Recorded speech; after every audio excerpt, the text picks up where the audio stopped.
আল্লাহর রাসূল বলেন, যার ভিতরে তিনটা বদ অভ্যাস আছে জান্নাতে যেতে পারবে না। যত বড় হাজি হোক, নামাজিওয়ালা হোক, যত বড় আলগা দরবেশ হোক। এক নম্বরে, যার ভিতরে হিংসা আছে।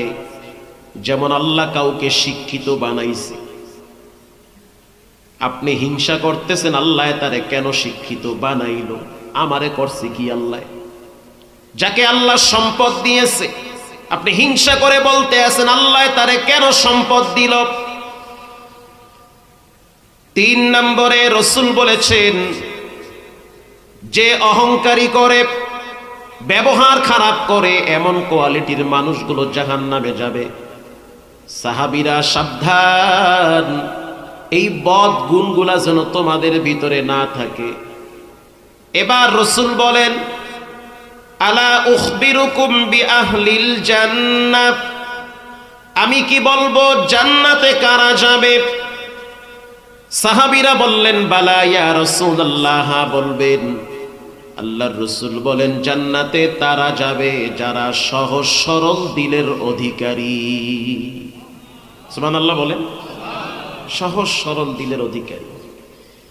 ইয়াউমা লা ইয়ানফাউ মালু ওয়ালা বানুন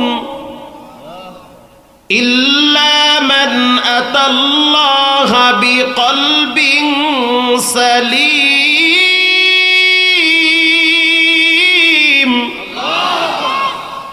আল্লাহ আল্লাহ মিকুনাত লাইলু নাহার, আল্লাহ আল্লাহ মিকুনাত শামসু হাজার।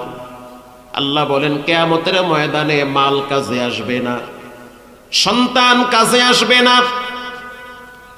সন্তান কাজে আসবে না, কই কি সন্তান কাজে আসবে না? মরার পরে সন্তান কাজে আসবে না। এখন আল্লাহর প্রতিনিধি হিসাবে আমি বলি, ভাই মরার পরে তো দূরের কথা, বাপ মা বাচ্চা থাকতেই তো ছেলে মেয়ে অনেক সময় কাজে আসে না।